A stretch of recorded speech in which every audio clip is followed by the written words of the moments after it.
فاتحہ۔ بسم اللہ الرحمن الرحیم۔ الحمدللہ رب العالمین۔ اہدنا الصراط المستقیم۔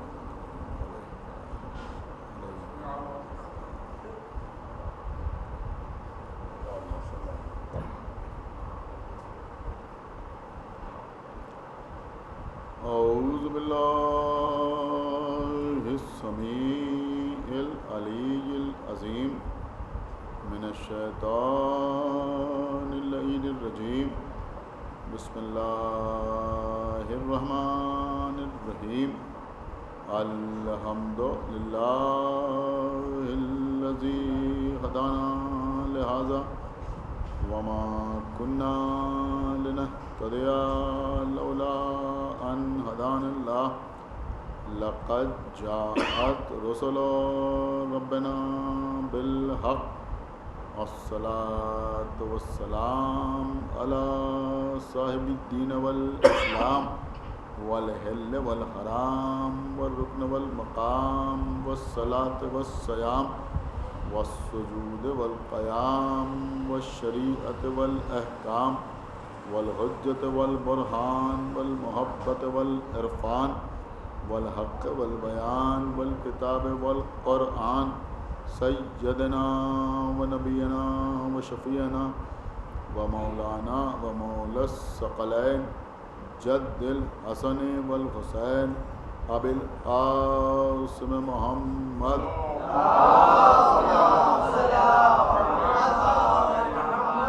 وعلى أهل بيته الطيبين الطاهرين المعصومين المظلومين المنتخبين المنتجبين الذين أذهب الله عنهم الرجس وطهرهم تطهيرا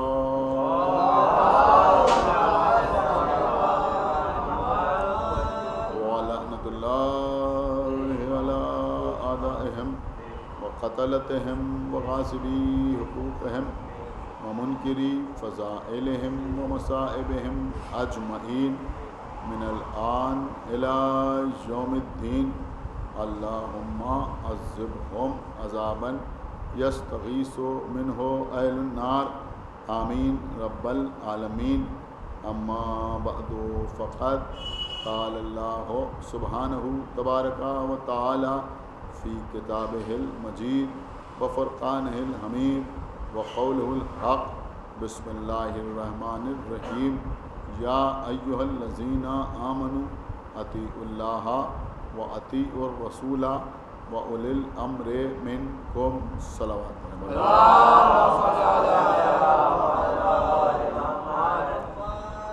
حضرت سورہ نساء کی بہت ہی مشہور اور معروف آیت ہے جس کو اکثر علماء اور ذاکرین اور خطباء مجالس کے عنوان کے طور پر پڑھتے رہتے ہیں۔ خالق کائنات ایمان لانے والوں کو یعنی کلمہ پڑھنے والوں کو مخاطب کرتے ہوئے یہ ارشاد فرما رہا ہے کہ تم اللہ کی اطاعت کرو اور اس کے رسول کی اطاعت کرو اور ان کی اطاعت کرو کہ جن کو تمہارے درمیان صاحب امر قرار دیا گیا۔ عزیزوں، عام طور پر جب اس آیت پر گفتگو ہوتی ہے تو ذات کو تسلیم کرنے کی حد تک نہ تو اللہ کے سلسلے میں کسی قسم کا کوئی اختلاف ہوتا ہے اور نہ رسول کے سلسلے میں کوئی اختلاف سامنے آتا ہے، لیکن جب اولی الامر کی اطاعت کا مسئلہ آتا ہے تو مسلمان فرقوں میں تقسیم ہو جاتے ہیں، مسلکوں میں بڑھ جاتے ہیں، الگ الگ خیال، الگ الگ نظریات لوگوں کے سامنے آتے ہیں۔ کچھ لوگ یہ سمجھتے ہیں کہ رسول کے بعد جو رسول کے اصحاب ہیں جنہوں نے پیغمبر کی حدیثوں کو بیان کیا وہ اصحاب اولی الامر ہیں اور ان کی اطاعت کا حکم دیا گیا ہے۔ کچھ لوگ سمجھتے ہیں کہ ہر دور کے جو علماء ہیں وہ صاحبان امر ہیں، اولی الامر ہیں، ان کی اطاعت کا حکم اس آیت میں دیا گیا ہے۔ لیکن عزیزوں، بہت بڑی اکثریت اہل اسلام کی اس بات کی قائل ہے کہ اس آیت میں جو اولی الامر کا لفظ آیا ہے یہ بادشاہان وقت کے لیے آیا ہے، حاکموں کے لیے آیا ہے۔ جس کے سر پر تاج ہے وہ اولی الامر ہے، جس کے زیر قدم تخت ہے وہ اولی الامر ہے، جس کے ہاتھ میں عنان حکومت ہے وہ اولی الامر ہے۔ بس عزیزو ہم میں اور دوسروں میں یہی فرق ہے کہ وہ سمجھتے ہیں کہ جس کے سر پر تاج ہے وہ اولی الامر ہے، اور ہم سمجھتے ہیں کہ جس کے سر پر تاج ولایت ہے وہ سمجھتے ہیں کہ جس کے ہاتھ میں عنان حکومت ہے وہ اولی الامر ہے، اور ہم یہ سمجھتے ہیں کہ جن کے ہاتھوں میں زلف رسالت ہے وہ یہ سمجھتے ہیں کہ جن کے قدم تخت حکومت پر ہیں وہ اولی الامر ہیں، اور ہم یہ سمجھتے ہیں کہ جن کے قدم دوش محمد پر ہیں۔ لیکن عزیزوں یہ بادشاہ کو اولی الامر سمجھنا، حاکم وقت کو اولی الامر سمجھنا، اس سے ہمارا کوئی نقصان نہ ہوا، لیکن یہ عقیدہ رکھنے والوں کا بڑا نقصان ہوا۔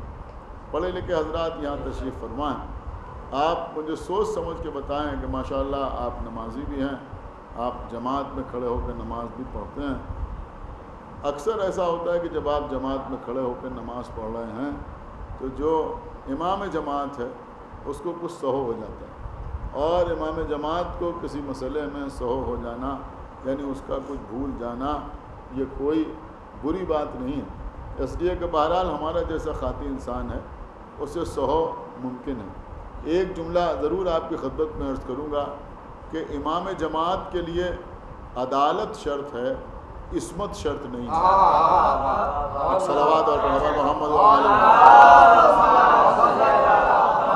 دیکھیے یہ باتیں آپ حضرات تک پہنچنا نہایت ضروری ہے۔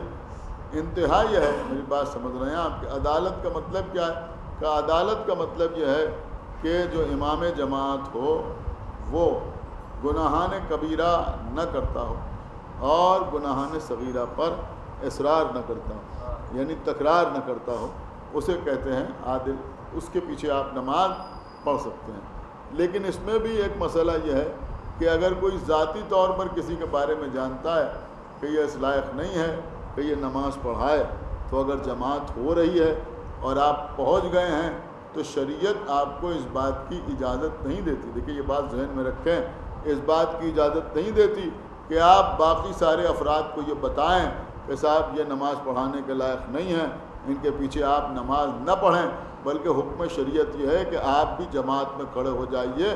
لیکن اگر آپ کی نظر میں اس کی عدالت مشکوک ہے تو آپ فرادہ کی نیت کر لیجیے۔ ایک صلوات پڑھے محمد یہ ساری باتیں اس لیے ہیں کہ سماج میں، سوسائٹی میں کسی قسم کا شر پیدا نہ ہو، کسی قسم کا فساد پیدا نہ ہو، اور آپ عیب پوشی کی عادت کو اپنی طبیعت میں برقرار رکھ سکیں۔ تو میں عرض یہ کر رہا تھا کہ مثلاً آپ نماز پڑھ رہے ہیں اور امام جماعت نماز پڑھا رہا ہے، نماز پڑھاتے پڑھاتے مثلاً امام جماعت نے قنوت نہیں پڑھا، حالانکہ قنوت واجب نہیں ہے، لیکن اس نے قنوت نہیں پڑھا، دوسری رکعت تھی، اس نے سورہ توحید کی تلاوت کی اور وہ رکوع میں جانے لگا۔ آپ مجھے بتائیے کیا ہوتا ہے؟ پیچھے کھڑے ہوئے لوگوں میں کوئی نہ کوئی اشارہ دینے کی کوشش کرتا ہے، سمجھ رہے ہیں آپ، متوجہ کرتا ہے کہ بھئی قنوت نہیں پڑھا گیا۔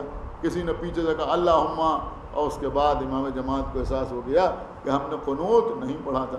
کبھی کبھی ایسا ہوتا ہے کہ دوسری رکعت پڑھ رہے ہیں اور امام جماعت جو ہے اس نے تشہد نہیں پڑھا اور وہ کھڑا ہونے لگا بے حول اللہ کہہ کے، تبھی پیچھے سے کوئی نمازی، سمجھ رہے ہیں آپ، اس کو متوجہ کرتا ہے کہ بھئی تم نے تشہد نہیں پڑھا لہذا تشہد پڑھ لو۔ بہت توجہ آپ حضرات کی چاہتا ہوں، یہ اکثر بڑے بڑے علماء کے ساتھ ہوتا ہے۔ یہاں مسئلہ یہ نہیں کہ کوئی کم پڑھا لکھا نماز پڑھائے گا تو وہ ایسا کرے گا، نہیں، کسی کے ساتھ بھی ایسا ہو جاتا ہے۔ یہ بات میں صرف اور صرف آپ کی خدمت میں اس لیے عرض کر رہا ہوں کہ 1400 سال گزرنے کے بعد اگر آج کوئی امام جماعت نماز پڑھا رہا ہے اور نماز کے کسی جز کے سلسلے میں اس کو سہو ہو جائے تو پیچھے سے کوئی نہ کوئی اس کو بتانے کے لیے تیار ہوتا ہے۔ آپ مجھے بتائیں کہ یہ کیسے لوگ تھے کہ فجر کی نماز پڑھانے والے نے 2 رکعت کے بجائے 4 رکعت پڑھا دی اور پیچھے لوگوں نے پڑھ لی۔ بھائی صلوات پڑھ محمد وآل محمد پڑھ لی۔ کر رہے ہیں آپ یا نہیں غور کر رہے ہیں؟ اگر 3 رکعت کی جگہ 4 رکعت پڑھا دی ہوتی تو چلیے 1 رکعت کا اضافہ ہو گیا، 2 رکعت نماز فجر کی 2 رکعت کے بجائے 4 رکعت انہوں نے پڑھا دی۔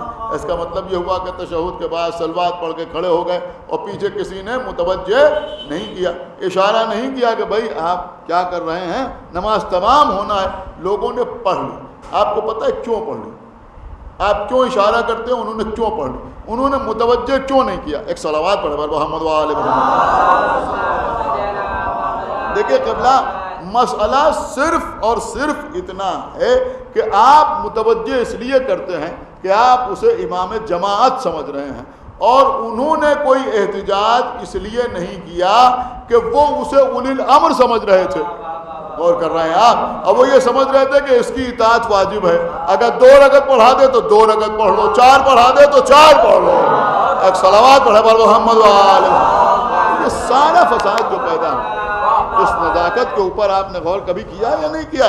اچھا خالی یہ جانے دیجئے، بادشاہ وقت نے اپنی کنیز کو، اب ہم ممبر سے، ظاہر سی بات ہے ہماری تہذیب اجازت نہیں دیتی کہ یہ بتائیں کہ کس حالت میں، لیکن اپنی کنیز کو امامہ پہنا کے اور دوش پر ردہ ڈال کے اور اس کو بھیج دیا مسجد میں کہ نماز پڑھا دو۔ اب وہ مسجد میں آئی اور اس نے نماز پڑھا دی، اور لوگوں نے اس کے پیچھے نماز پڑھ لی۔ کیوں پڑھ لی؟ صرف اسی لیے پڑھ لی کہ ان کے ذہن میں یہ بات بٹھا دی گئی کہ جو بادشاہ وقت ہے وہی اولی الامر ہوتا ہے، لہذا اب وہ جو حکم دے، اب کنیز کے پیچھے کہے تو کنیز کے پیچھے نماز پڑھ لو، جس کے پیچھے کہے اس کے پیچھے تم نماز پڑھ لو۔ یہی فکر تو تھی کہ لوگوں نے جمعے کی نماز بدھ کے دن پڑھ لی کہ یہ اولی الامر ہیں۔ صلوات پڑھے بر محمد و آل محمد۔ لہذا ان کے پیچھے لوگوں نے نماز پڑھ لی۔ لیکن دیکھیے اب لوگ کہتے ہیں صاحب صاحب امر، اس کے بعد لوگ لغت سے بحث کرتے ہیں۔ میں نے کہا بہرحال صاحب حکومت امر کہا جائے گا یا نہیں کہا جائے گا؟ بے شک کہا جائے گا، ہم بھی مانتے ہیں، ہم نے بھی لغت میں دیکھا ہے کہ اولی الامر کا مطلب ہے صاحب امر، لیکن ہم میں اور دوسروں میں فرق ہے۔ فرق یہ ہے، اور اس مجلس کے حوالے سے بہت قیمتی فیصلہ کن جملہ آپ کی خدمت میں عرض کر رہا ہوں کہ فرق یہ ہے کہ وہ سمجھتے ہیں جو حکومت پر قابض ہو جائے وہ اولی الامر ہے، اور ہم یہ سمجھتے ہیں کہ جو حکومت کرنے کا اہل ہو وہ اولی الامر ہے۔ ایک صلوات پڑھیں بر محمد و آل محمد کو اور کر رہے ہیں۔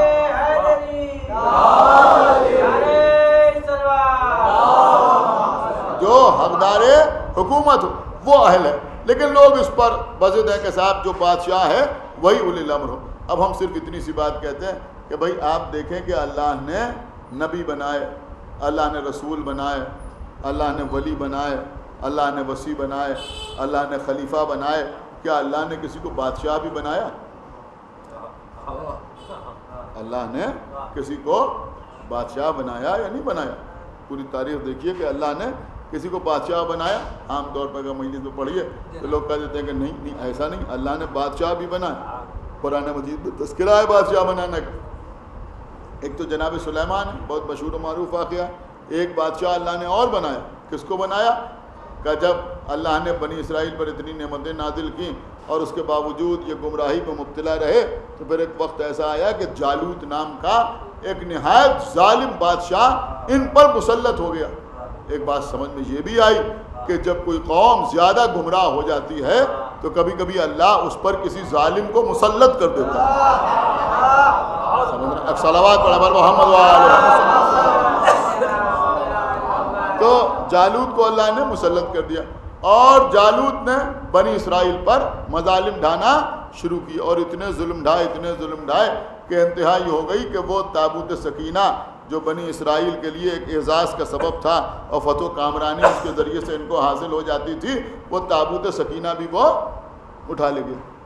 اب عزیزوں بنی اسرائیل پریشان ہوئے۔ اب جب بالکل پریشان ہوئے تو اب قرآن مجید کی زبانی کہ یہ اپنے دور کے نبی کے پاس آئے، اور آنے کے بعد کہا کہ آپ کسی کو بادشاہ بنا دیجئے، اور جس کو آپ بادشاہ بنائیں گے اس کی سرداری میں ہم جنگ کریں گے۔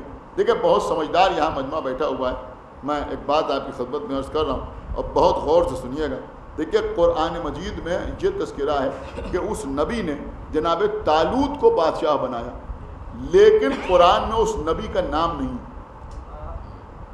قرآن میں اس نبی کا نام نہیں۔ علامہ مجلسی نے اپنی کتاب میں لکھا ہے اور اس بنیاد پر ذاکرین یا علماء بیان کر دیتے کہ ان کا نام شموئیل تھا، لیکن قرآن میں اس نبی کا نام نہیں ہے۔ اب آپ ہمیں بتائیں کہ قرآن میں آئیے تھر صاحب ایک صلوات پڑھ پر محمد وآلہ، قرآن میں اس نبی کا نام تو نہیں ہے، لیکن کیا، اب بہت غور سے سنیے، آج کی مجلس کے اس ٹکڑے کو اگر یہ جملہ رائگاں ہو گیا تو قابل افسوس مقام ہوگا کہ قرآن میں اس نبی کا نام نہیں ہے۔ کیا اس بنیاد پر کوئی کہہ سکتا ہے کہ صاحب ہم اس واقعے کو نہیں مان سکتے اس لیے کہ نبی کا نام تو بتایا نہیں گیا؟ بھائی کیا کہنا ہے؟ ایک صلوات پڑھے پر محمد وآلہ۔ آپ غور نہیں کر، اچھا وہ تو جانے دیجئے، آپ سورہ یاسین پڑھیے، سورہ یاسین تو برابر لوگ پڑھتے ہیں نا، سورہ یاسین پڑھیے۔ سورہ یاسین میں یہی تو بیان ہو رہا ہے، اللہ کہہ رہا ہے کہ ہم نے ایک قریے کی طرف رسولوں کو بھیجا، نہ تو ان رسولوں کے نام بتائے گئے، نہ اس قریے کا نام بتایا گیا، نہ تاریخ بتائی گئی، نہ وقت بتایا گیا، نہ سن بتایا گیا۔ آپ ہمیں بتائیں کہ اب اس واقعے پر جو یقین نہ کرے اسے آپ کیا کہیں گے؟ اللہ اکبر، اسے یہی تو کہیں گے بھئی یہ کافر ہو گیا، قرآن بیان کر رہا ہے اس کے بعد یہ مان نہیں رہا ہے۔ آپ سمجھے نہیں، یہ اللہ نے سمجھایا ہے کہ دیکھو اگر کوئی ایسا واقعہ تمہارے سامنے بیان ہو جس پہ مثلا شخص کا نام نہ بتایا جائے، جگہ کا نام نہ بتایا جائے، وقت نہ بتایا جائے، تو فوراً ان بنیادوں پر، دیکھیں میں بہت سوچ سمجھ کے بات کر رہا ہوں، ان بنیادوں پر اس واقعے کا انکار نہ کرو، بلکہ یہ دیکھو کہ اللہ رسول بھیج سکتا ہے یا نہیں بھیج سکتا، سمجھ رہا؟ تو جب اللہ رسول بھیج سکتا ہے تو وہ کہہ رہا ہے کہ ہم نے بھیجے تو مانو کہ اللہ نے رسول بھیجے۔ اب جگہ کا نام بتائے یا نہ بتائے تمہیں ماننا ہے۔ اب جو یہ بدعقل قسم کے لوگ آتے ہیں، کیسے مان لیں بی بی سیدہ کی کہانی؟ اس سنار کا نام تو بتایا نہیں گیا، جگہ کا نام تو بتایا نہیں گیا، یہودی کا نام تو بتایا نہیں گیا، دلہن کا نام تو بتایا نہیں گیا، ارے سورہ یاسین میں رسولوں کا نام تو بتایا نہیں گیا، قریے کا نام تو بتایا نہیں گیا۔ اس کو اس لیے مانو کہ اللہ رسول بھیج سکتا ہے، اس واقعے کو اس لیے مانو کہ سیدہ زندگی عطا کر سکتی ہے۔ صلوات محمد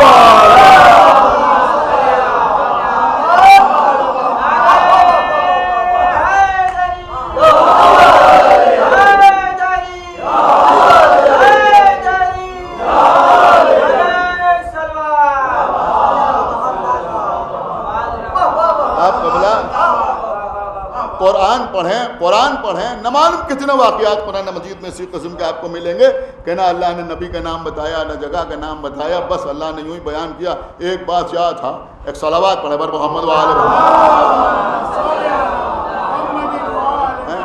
یہ تو اللہ ہے، میں قرآن کی مسجد کی مجلس سے جو آن لائن چل رہی ہے اس میں یہی موضوع چل رہا ہے، وہ تو فاتر ہے نا، تب اس کا جیسے دل چاہتا ہے ایک صلوات پڑھے پر محمد وآلہ۔ یہ تو زبان ہے، ورنہ جو اس کی منشا، جو اس کی رضا، جو اس کی مرضی، جیسے وہ چاہتا ہے، وہ چاہے تو نام بتائے، چاہے تو نام نہ بتائے، چاہے تو تعداد بتائے، چاہے تو تعداد نہ بتائے، جس طرح چاہے وہ اس طرح بیان کرے، لیکن ہمیں اس کے اوپر یقین کرنا ہے۔ تو بہرحال بات کہاں سے کہاں گئی؟ تو میں عرض کر رہا تھا کہ اللہ نے بادشاہ بنایا۔ کیسے بادشاہ بنایا؟ کہ نبی نے طالوت کو بادشاہ بنایا۔ اب جب نبی نے طالوت کو بادشاہ بنایا تو امت سامنے آئی، آنے کے بعد کہا کہ طالوت کو کیسے مان لے، یہ کسی بڑے خاندان سے تو تعلق رکھتے نہیں، یہ کسی بڑے خاندان سے تو تعلق رکھتے نہیں، لیکن یہ بھی ایک نشہ ہوتا ہے، سمجھ رہے ہیں آپ؟ ایک صلوات پڑھے پر محمد وآلہ۔ حالانکہ میں ایک حدیث مولا متقیان کی آپ کی خدمت میں عرض کر رہا ہوں اور تمام حضرات سنیں، اس لیے کہ فرش اعضاء پر آنے والے ماشاءاللہ حسب و نسب میں بڑے پختہ ہوتے ہیں، لیکن مولا علی کا ایک قول آپ کی خدمت میں پیش کر رہا ہوں۔ آپ کے مولا نے فرمایا کہ اگر کسی شخص کے مزاج میں ادب نہیں ہے تو نسب اسے کوئی فائدہ نہیں پہنچاتا۔ ایک صلوات پڑھے پر محمد وآلہ۔ بھائی ایک صلوات اور پڑھے پر محمد وآلہ۔ اور کیا آپ نے تو یہ مسئلہ جو ہے آپ ہمیشہ اپنے ذہن میں رکھیں۔ تو لوگوں نے آگے کہا بھائی طالوت کوئی بڑے خاندان سے تعلق نہیں رکھتے، ان کے پاس مال نہیں ہے، دولت نہیں ہے، یہ نہیں ہے، وہ نہیں ہے، ہم ان کو بادشاہ کیسے مان لیں؟ اور کچھ لوگوں نے کہا ان سے زیادہ تو ہم اہل ہیں بادشاہ ہونے کے، ان کو بادشاہ کیسے مان لیں؟ اب آپ ذرا غور کیجئے، جب پریشان ہو گئے تو آگے نبی سے کہنے کوئی بادشاہ بنا دو، اب جب انہوں نے بنا دیا تو کہہ رہے طالوت کو مانیں گے نہیں، تو پھر جواب کیا دیا؟ اب قرآن پڑھیے تو بات سمجھ میں آ جائے۔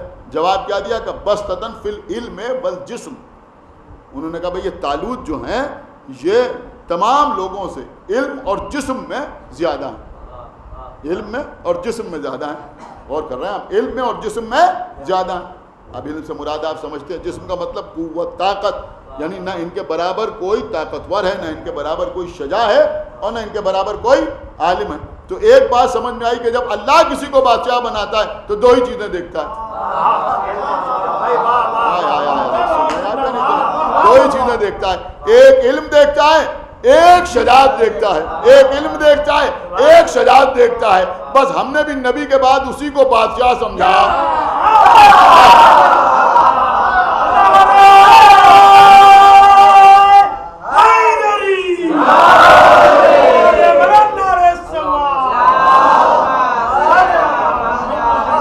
ہم نے بھی نبی کے بعد اسی کو بادشاہ سمجھا جس نے پیدا ہوتے ہی قرآن سنا کے اپنے علم کا ثبوت دیا، گہوارے میں اژدہے کو دو کر کے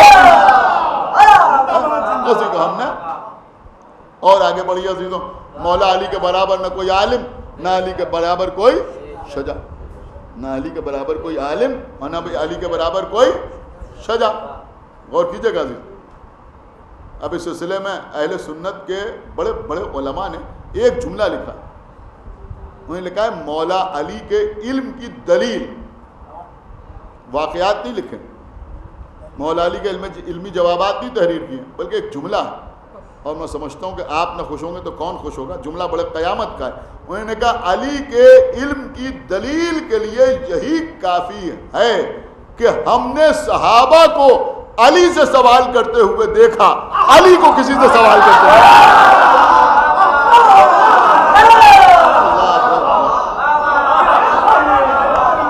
ایک صلوات پڑھا بر محمد وآل محمد۔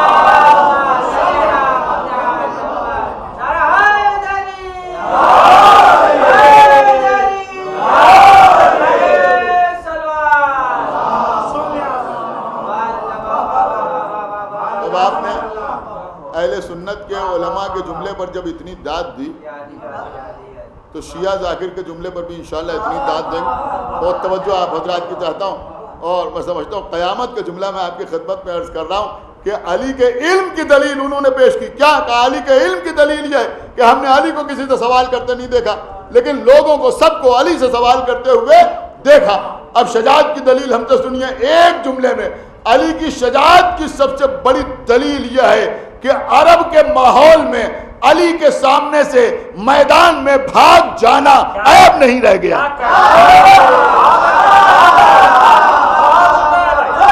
صلوات پڑھو محمد وآل محمد، صلوات اور پڑھو محمد وآل محمد۔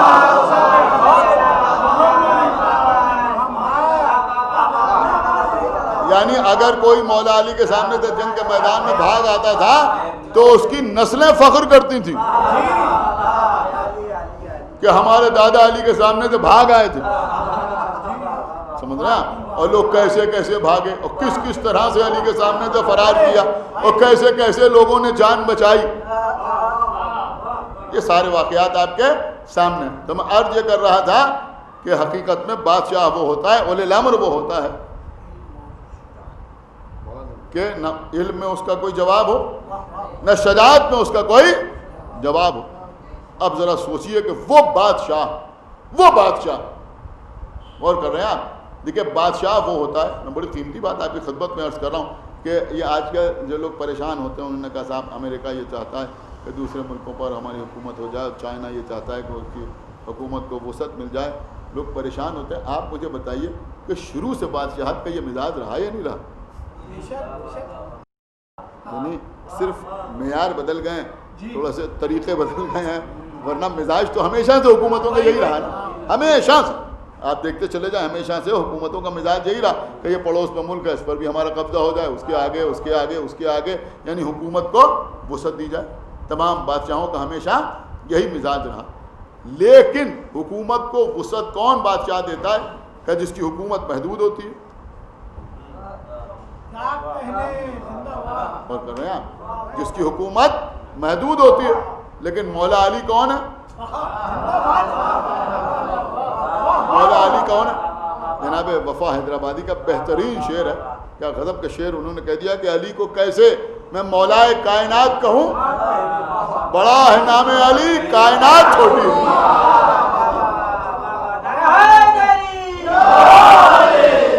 بس یہاں تو مسئلہ یہ ہے کہ علی کی کہاں کہاں حکومت ہے. بھائی اتنا سنیے، وَكُلَّ شَيْءٍ أَحْصَيْنَاهُ فِي إِمَامٍ مُبِينٍ، ہم نے ہر شے کا ایسا امام مبین میں کر دیا ہے. تو بھئی جہاں حکومت کی سرحدیں محدود ہوں گی وہاں دل میں تمنا ہوگی کہ حکومت اور آگے بڑھے. کیا سن رہا ہے مت، خدا کے لیے بیدار ہوئیے. وہیں تو تمنا ہوگی نا کہ حکومت اور آگے بڑھ جائے اور آگے بڑھ جائے اور آگے بڑھ جائے. لیکن جہاں سرحدیں محدود نہیں ہیں، جہاں خدا کی خدائی پہ حکومت ہے، آپ غور نہیں کر رہے میں کیا عرض کر گیا کہ جہاں خدا کی خدائی پہ حکومت ہے وہ اللہ کہہ رہا ہے کہ ہم نے ہر شے کا ایسا امام مبین میں کر دیا ہے. یہ ساری تمہید اس لیے تھی کہ اب اگر ایسے بادشاہ کے دل میں کسی کی تمنا پیدا ہو،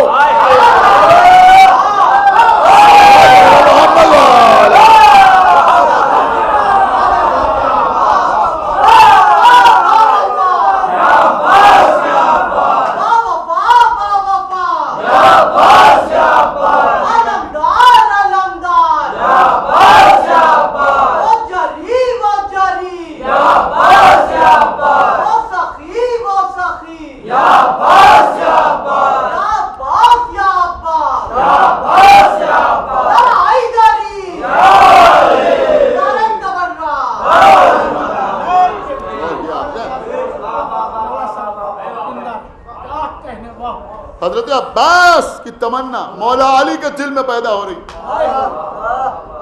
دیکھیے ممبر پہ آنے کے بعد سوچ سمجھ کے لفظوں کا انتخاب کرنا چاہیے.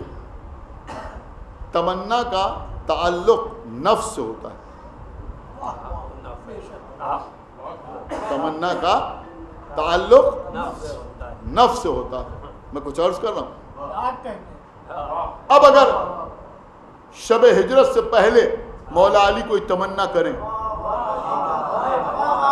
اللہ اکبر، اور کیا آپ نے، اگر شب ہجرت سے پہلے مولا علی کوئی تمنا کرے تو وہ تمنا مولا علی کی تمنا کہلائے گی. لیکن جب شب ہجرت نفس اللہ ہو گیا، انہوں نے مرضی خرید لی، اللہ نے ان کا نفس لے لیا. اب علی کا نفس نہیں ہے بلکہ نفس اللہ ہے. اب اگر اس نفس میں کوئی چاہت پیدا ہو، کوئی تمنا پیدا ہو تو کیا کہا جائے گا؟ دیکھیے عزیزوں، میں غیر محتاج ذاکر نہیں ہوں کہ میں آپ کی خدمت میں عرض کر دوں کہ اللہ کی تمنا کو عباس کہتے ہیں. نہیں، میں یہ کبھی نہیں کہوں گا، اس لیے کہ تمنا کا لفظ اللہ کے لیے شایان شان نہیں. دیکھیے برا نہ لگے کسی کو، صلوات پڑھے پر محمد و آل محمد. ہاں ماشاءاللہ شعراء بھی بیٹھے ہیں، وہ بھی احتیاط سے کام لیتے ہیں. تو میں غیر محتاج ذاکر نہیں ہوں کہ میں کہہ دوں کہ نہیں حضرت عباس علی کی تمنا نہیں ہے شب ہجرت کے بعد، لیکن اللہ کی تمنا ہے. نہیں ہے، تمنا کا لفظ اللہ کے لیے استعمال نہیں کیا جا سکتا. مخلوق کے لیے استعمال ہوگا، خالق کے لیے استعمال نہیں ہوگا. لیکن عزیزوں اس احتیاط کا اجر بھی ملا، اجر ملا. سنیے میں کیا عرض کر رہا ہوں، بہت توجہ آپ حضرات کی چاہتا ہوں. یہ تو نہیں کہہ سکتے کہ اللہ تمنا کرتا ہے، لیکن اس سے بھی انکار نہیں کہ اللہ چاہتا ہے. اب یہ لفظ میں نے اسی لیے استعمال کیا، اس سے بھی کوئی انکار نہیں کر سکتا کہ اللہ چاہتا ہے. یہ بھی ہم نہیں کہہ رہے ہیں بلکہ وہ خود ہی حدیث قدسی میں کہہ رہا ہے کہ جب اللہ نے چاہا کہ وہ پہچانا جائے. نہیں اور میں سناؤں آپ کو، آیت سناؤں، وَمَا تَشَاءُونَ إِلَّا أَن يَشَاءَ اللَّهُ. تم تو کچھ چاہتے ہی نہیں جو اللہ چاہتا ہے. اس کا مطلب یہ ہوا کہ وہ بھی چاہتا ہے اور ہم بھی چاہتے ہیں، وہ بھی چاہتا ہے اور ہم بھی چاہتے ہیں. اب دیکھتا ہوں کون حضرت عباس سے مدد مانگنے والا خاموش رہتا ہے کہ اللہ بھی چاہتا ہے اور ہم بھی چاہتے ہیں، لیکن ہمارا چاہنا تمنا کہلاتا ہے، اللہ کا چاہنا مشیت کہلاتا ہے. واقعہ نہیں سنا. ہمارا چاہنا تمنا کہلاتا ہے, اللہ کا چاہنا مشیت کہلاتا ہے. اس کا مطلب یہ ہوا کہ اگر شب ہجرت مولا علی حضرت عباس کی تمنا کرتے تو عباس خالی علی کی تمنا کہلاتے, لیکن کیونکہ شب ہجرت کے بعد کا واقعہ ہے لہذا عباس صرف علی کی تمنا کا نام نہیں ہے, اللہ کی مشیت کا نام ہے. ایک صلوات برابر محمد و آل محمد. اب آپ بتائیے مجھے کہ جو مشیت اللہ ہو, جو اللہ کی مشیت ہو, جو اللہ کی مشیت ہو, پھر وہ باب الہوائی نہیں ہوگا تو کون ہوگا؟ صلوات پڑھے پر محمد و آل محمد. بس قبلہ باب الہوائی باب المراد سنتے رہتے ہیں, باب الہوائی باب المراد.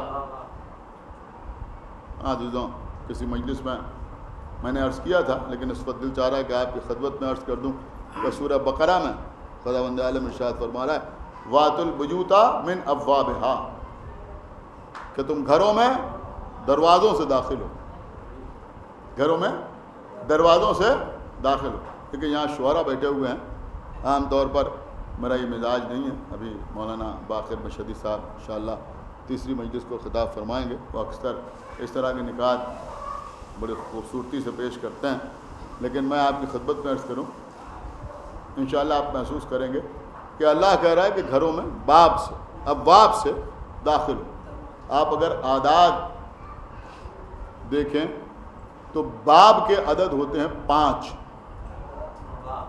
باب کے اعداد ہوتے ہیں 5 اور ابواب کے اعداد ہوتے ہیں 12. اور کیا آپ نے, اس کا مطلب یہ ہوا کہ باب, توجہ چاہتا ہوں آپ حضرات کی, پنجتنی ہوتا ہے اور ابواب اثنا عشری ہوتے ہیں. اور کیا, ایک صلوات پڑھے پر محمد و آل محمد. ابواب کے اعداد جو ہیں, جوڑیے گا, آپ کے ابواب کے اعداد جو ہیں وہ 12 ہوتے ہیں, ابواب کے اعداد 5 ہوتے ہیں. سنیے قبلہ, بس مولا عباس کے حضور نذرانے کے طور پہ یہ پیش کر رہا ہوں, اس کے بعد انشاءاللہ ربط مصائب. امام حسین علیہ السلام کو جنام حسین,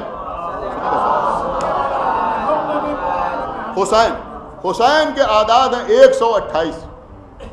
حسین کے اعداد ہیں 100, سنیے گا 128, اور باب کے اعداد ہیں 5. 128 پہ 5 ملائیے, کتنے ہوئے؟ 133. عباس کے اعداد ہیں 133. اللہ اکبر. ایک صلوات علی محمد و آل محمد. خدا کی عزیزوں, میں سمجھتا ہوں جو داد ملنا چاہیے تو شاید تو نہیں ملی, کہ حسین کے اعداد ہیں 128 اور باب کے اعداد ہیں 5. اس کا مطلب یہ ہوا کہ حسین کے ساتھ باب کو شامل کیجئے تو عباس سامنے آتے ہیں. سنایا کہ نہیں سن رہے؟ نہیں, ابھی شاید سب کو نہیں آیا. حسین کے ساتھ باب کو شامل کیجئے تو عباس کا نام سامنے آتا ہے. اسی لیے حضرت عباس کا نام, حضرت عباس کا لقب خالی باب الحوائج یا باب المراد نہیں ہے, بلکہ عباس کو کہا جاتا ہے باب الحسین. صلوات و محمد و آل محمد.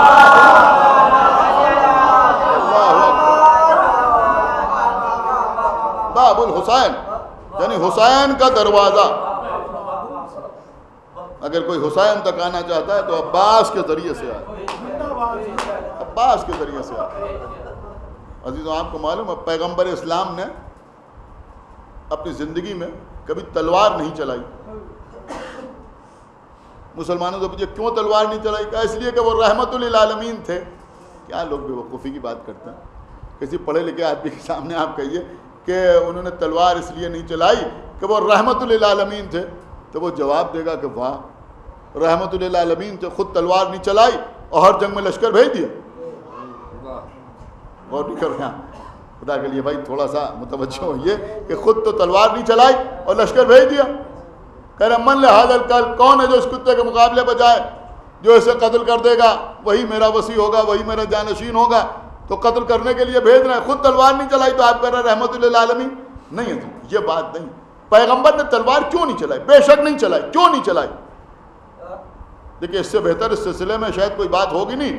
وہ کہتے ہیں پیغمبر نے تلوار نہیں چلائی اس لیے کہ رحمت للعالمین تھے. نہیں، یہاں رحمت کا مسئلہ نہیں ہے، پیغمبر کا حکم جہاد دینا بھی رحمت ہے. سمجھ رہے ہیں آپ؟ یہ نہیں سمجھنا، پیغمبر کا حکم جہاد دینا یہ بھی رحمت ہے. یہ رحمت سے الگ نہیں ہے، یہ ایک بالکل الگ موضوع ہے کہ جو پیغمبر نے حکم جہاد دیا وہ بھی رحمت ہے. رحمت کوئی زحمت نہیں ہے، وہ بھی رحمت ہے. تو پھر رحمت للعالمین تھے اس لیے تلوار نہیں چلائی، یہ بات نہیں، بلکہ بات یہ ہے کہ مولا علی نے کسی دشمن کو رسول تک آنے ہی نہیں دیا.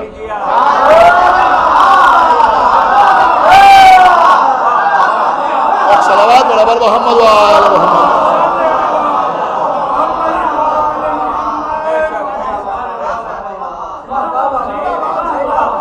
صرف اسی نکتے کو چھپانے کے لیے لوگ کہتے ہیں کہ وہ رحمت للعالمین تھے اس لیے تلوار نہیں چلائی.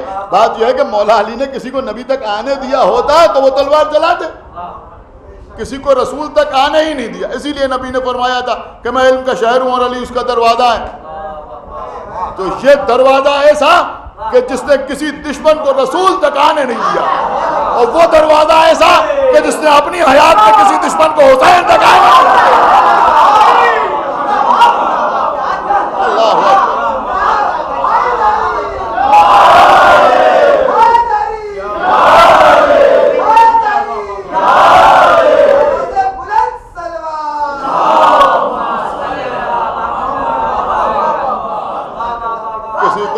حسین تک آنے نہیں دیا. اور آقا حسین تو آقا حسین، ذرا وہ وقت یاد کیجئے. آپ سنتے رہتے ہیں. اب بہرحال مولا عباس کے سلسلے کی مجلس ہے، رات بھر آپ حضرات فضائل و مصائب سرکار قمر بنی ہاشم ملاحظہ فرمائیں گے، گریہ بھی کریں گے. بس عزیزوں، خیمے دریا کے کنارے لگے ہوئے ہیں. مولا عباس خیمہ گاہ کے دروازے پر، خیمے کے دروازے پر نہیں بلکہ خیمہ گاہ کے دروازے پر بیٹھے ہوئے. جو حضرات زیارت کر کے آئے ہیں کربلا معلیٰ، تو وہاں مخیم، جس کو فارسی میں خیمہ گاہ کہا جاتا ہے، جب آپ وہاں زیارت کرنے کے لیے جاتے ہیں تو اندر وہ ساری علامتیں. یہاں پر امام زین العابدین علیہ السلام نماز پڑھتے تھے. یہ بی بی زینب کا خیمہ ہے، یہ جناب قاسم کا خیمہ ہے. لیکن سب سے پہلے آقا عباس کے خیمے کی شکل، خیمہ گاہ کے بالکل دروازے پر حفاظت کے لیے. دیکھیں یہ ہیں باب الحسین بیٹھے ہوئے ہیں. کچھ دور شہزادہ علی اکبر کھڑے ہوئے. ایک یزیدی لشکر آیا، شہزادہ علی اکبر سے گفتگو کرنا شروع کیا. یہاں سے حسین کے خیمے ہٹا دو، اب یہاں پر ہمارے خیمے لگیں گے. رحمت للعالمین کی شبیہ کی تیوریوں پر بل پڑے کہ تمہاری کیا مجال کہ تم حسین کے خیمے دریا کے کنارے سے ہٹا دو. علی اکبر کا ہاتھ تلوار کے قبضے کی طرف بڑھا. آقا عباس دوڑتے ہوئے آئے، اکبر کے سینے پر ہاتھ رکھا. بیٹا علی اکبر، جب تک تمہارا چچا زندہ ہے تمہیں تلوار چلانے کی ضرورت نہیں. علی اکبر چچا کے احترام میں 2 قدم پیچھے ہٹے، آگے بڑھ کے کہا تمہیں بات کرنے کا سلیقہ بھی نہیں؟ ارے غلام کے ہوتے ہوئے آقا زادے سے گفتگو کر رہے ہو، بتاؤ کیا چاہتے ہو؟ میں نے کہا ہم چاہتے ہیں حسین کے خیمے دریا کے کنارے سے ہٹا دیے جائیں. تمہاری کیا مجال؟ ایک وہ وقت تھا کہ جب ولید کے دربار میں مدینے میں آقا حسین کی آواز بلند ہوئی تھی. جب مروان نے گستاخی کی ہے تو فرمایا تھا کہ تیری کیا مجال کہ تو اس وقت میرا سر قلم کر لے. اور جب امام حسین کی آواز بلند ہوئی تو عباس و علی اکبر ولید کے دربار میں داخل ہو گئے. اور عزیزوں یہاں حضرت عباس کی آواز کچھ بلند ہوئی، آقا حسین خیمے سے باہر آ گئے. شیر کو بپھرے ہوئے دیکھا، شیر کو بپھرے ہوئے دیکھا. عزیزوں یقین مانیے اگر آقا حسین بھی کہہ دیتے تو حضرت عباس اپنے ہاتھوں سے خیمے ہٹا لیتے، لیکن شاید کیا عرض کروں، ولید کے دربار سے لے کے اب تک بار بار امام حسین حضرت عباس کو روک رہے ہیں، بھیا عباس ابھی تلوار نہیں چلانا، ابھی تلوار نہیں چلانا، ابھی تلوار نہیں چلانا۔ شاید خدائے صبر کو بھی کچھ غیرت آ گئی۔